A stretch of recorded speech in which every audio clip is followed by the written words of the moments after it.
As you know, the atheist position is the following, that of the many hundreds, if not thousands, of gods and religions that humanity has invented in its time, we have three, roughly, and only three, not roughly, only three alternatives in considering them. One is that all of them are true. One is that all of them are false, and the other is that only one of them is true.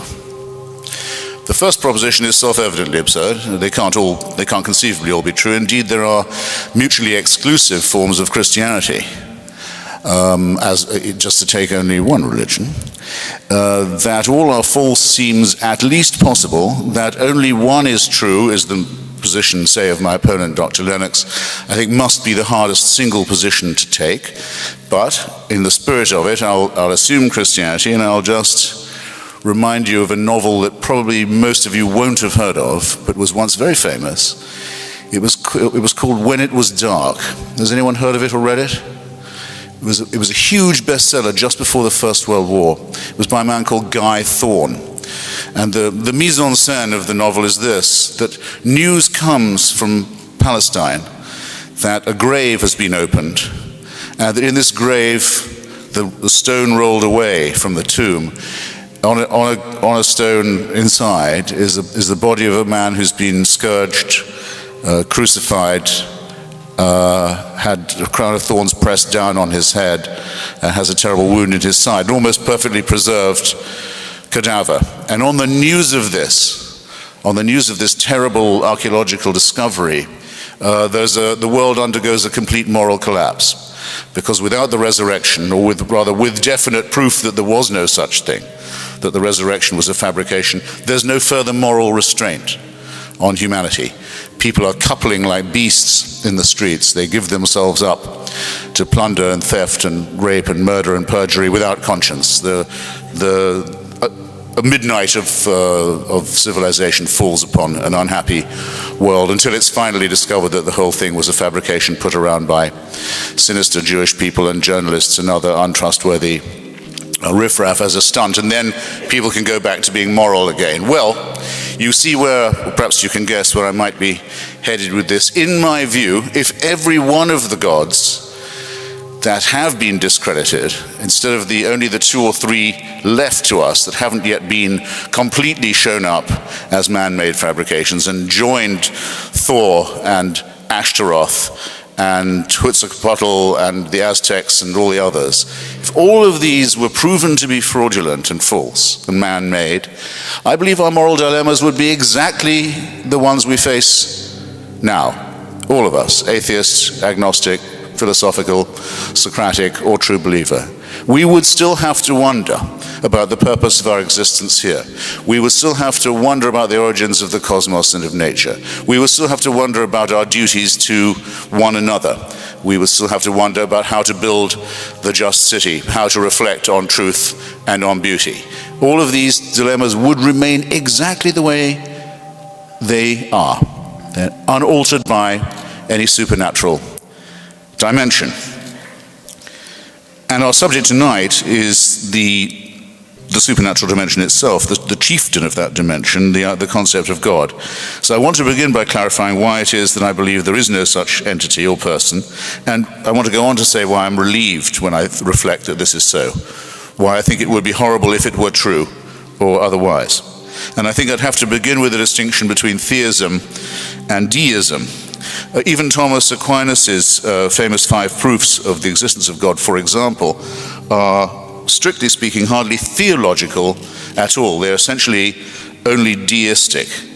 They're about first causes, or uncaused potential, or latent causes. They derive the idea of a creator from various gaps and from observation of the rhythms and the patterns of nature and the cosmos, and they postulate that these rhythms and patterns would make no sense without a first cause. In short, they postulate nothing more than the argument from design, which, as you all know, is subject to a refutation that says, well, if there was a designer, then the designer must himself have been designed, and threatens those who offer the case with an infinite regression into a chaos. However, I would say it's not possible to refute this argument conclusively or utterly or finally only one can point out, as I will, some gross absurdities and inconsistencies in it.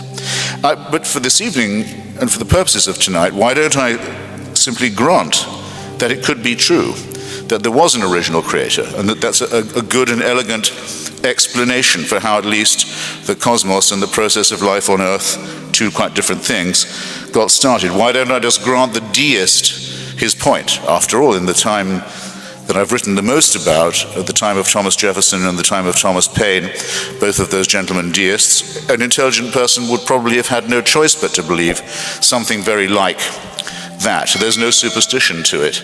There's nothing supernatural about it. But it leaves the theist, like my learned opponent, with all, if I make this concession, it leaves him with all his work still to come. He still has to show, somehow, not only that there is a God, but that he himself understands the mind of that God, knows the will, or can interpret the will and wishes of that deity on such weighty questions as what is good, what is evil, what foods may be requisite, or what foods may be profane, what sexual partnerships are allowed, what sexual positions indeed are licit or legitimate, what days of the week are holy or otherwise, whether it is requisite to mutilate the genitals of children. Major questions where someone has to say, yes, I know we must do this because I happen to know what God wants us to do. Now, it's my submission, ladies and gentlemen, and I think it's a fairly modest one, that brilliant as a mathematician Dr. Lennox may be, no person, no other human being, no other primate, no fellow mammal of mine, however clever they may be, is in any position to say that they know God's will, or God's word, or God's desire or intention. This information is not accessible to human beings, and therefore my first statement is this: those who do claim that they know are already, in a sense, discredited. They are deluded, and in a sense, they're the first ones who have to concede that the argument goes on without them, because we have to be awed, all of us, more and more, all the time, more and more awed at that, as we discover how much more there is to know by how little of it we do know or can know. It's only those who say that they know they are certain who we have to distrust a priori, if I can use that expression. Very well, hoping I've established that point, just for the sake of the debate. We don't have a word atheist, though I think we should. I would say I was an atheist as well as an atheist. I don't believe there was a prime mover. I don't believe there was a first cause of a divine kind.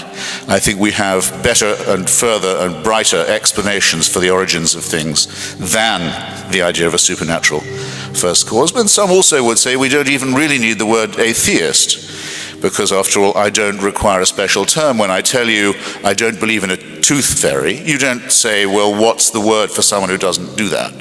When I say I don't believe in witches and I don't believe in the biblical injunction to kill them either, they don't say, what is it to be a non-believer in witches and witchcraft? When I say to a Muslim, your prophet believes in dust devils and jinns and the haunting spirits of the desert, shows what nonsensical peasant superstition is involved in the Muslim profession of faith. No one says to me, what word are you using to say you don't believe in dust devils and jinns? I think I can be generally credited with having good reasons for my doubt. However, I think that the challenge is a fair one, because I think we are divided as between those of us who attribute our presence here to the laws of biology and the laws of physics, and those of us who, and we're modest in doing that, I think, we say we submit ourselves to the evidence, and even if it comes up with conclusions that aren't very welcome to us, we will accept them if they're well-founded, and those who are conceited enough, I would say, arrogant enough, in fact, to think that they are here as the consequence of a divine design. There's all the difference in the world between those two worldviews, and the big difference is one of them has evidence for it and the other doesn't. And one of them will say in advance what would refute it. I can tell you, if you ask me, what evidence, if presented, would mean I'd have to change my mind, and the theist will never do that. He will never tell you in advance, show me this and I'll stop believing in it. There's always an infinite replenishment of the infinitely renewable resource of faith going on. In fact, it's the humility of it that makes me laugh at it in a way the most. They say that they're humble, these believers in God. They want to be written up as modest, because they think that, of course, that God tells them they're worms, originally sinful, ingrates, incurable, made out of dust in one narrative, out of a clot of blood in the Quranic narrative, bad, off to a pretty shaky start, condemned since an original fall of man. Nonetheless, cheer up. The universe is designed with you in mind. This is a depraved form of sadomasochism in my view. It's not good for you to go from this terrible abjection and serfdom in the one instance to this belief that you are the center of creation and the object of the cosmos in the other. It's a terrible alternation, an erotic alternation between being much too servile and much too arrogant. But just locally, what would it be to believe this? Suppose you did believe that everything that had brought us here was by design. Well, we know that 99.9% of all species that have ever existed just on this planet have become extinct. So heaven has already watched almost 100% of its creation die off, often in very unpleasant, callous circumstances, with folded arms, right? And that's billions of years of geological time. Some people say the Homo sapiens has been around for 100,000 years, some for as long as 250,000. No one says less than 100,000. Francis Collins, the great Christian believer who did the Human Genome Project, says certainly 100,000. I'll take 100. Richard Dawkins thinks it's more. I'll take 100.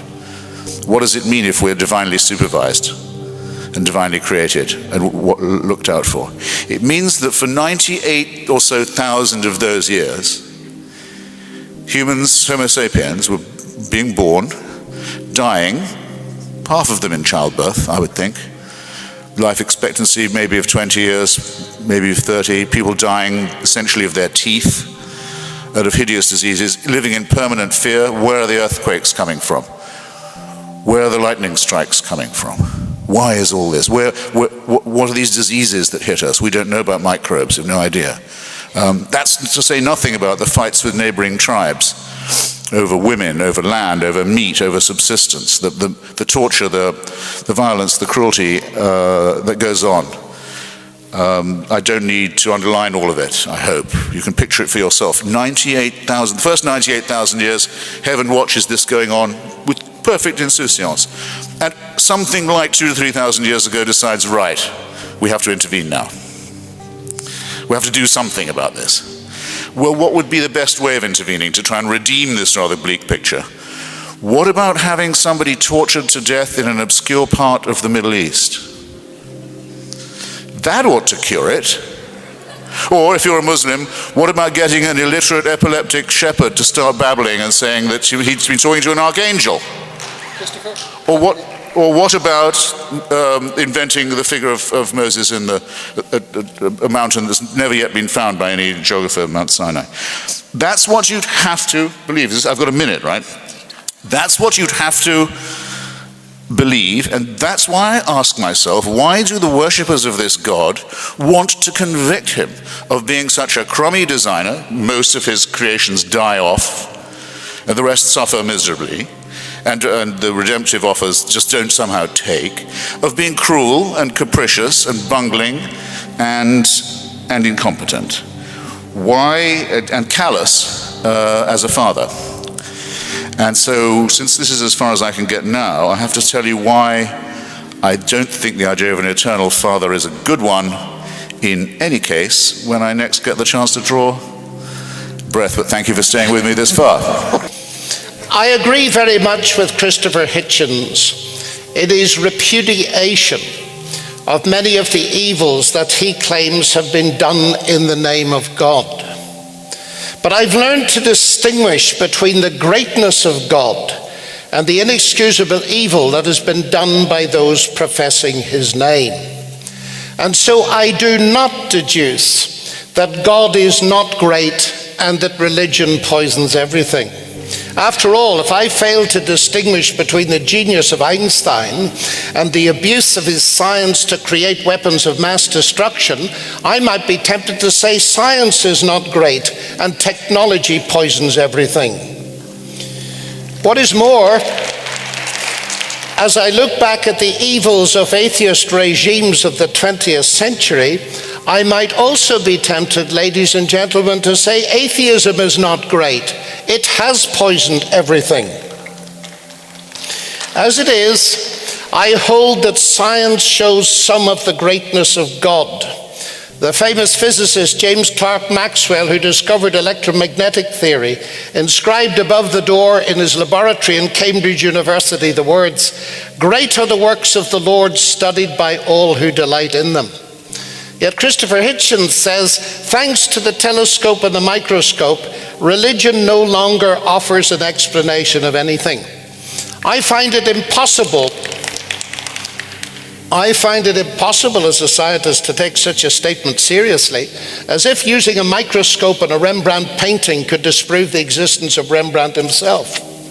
The idea that God and science are mutually exclusive explanations of the universe is as wrong as saying that internal combustion and Henry Ford are mutually exclusive explanations of the automobile. They are complementary explanations. One explains how it works, the other why it exists.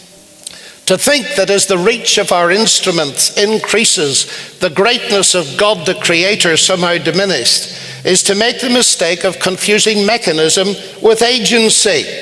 When Newton discovered the law of gravity, he didn't say, now I know how the universe works, I don't need God. No, his wonder at how it was done increased his admiration for the Creator who'd done it that way. And Newton wrote the most famous scientific treatise of all time, the Principia Mathematica, in the hope that it would persuade the thinking man to believe in a deity. Telescopes can show us the wonder of the night sky, but science didn't put the stars there, nor did the laws of biology and physics. Ladies and gentlemen, they describe what is there, they don't put it there. Stephen Hawking says the usual approach of science of constructing a mathematical model cannot answer the question why there should be a universe for the model to describe.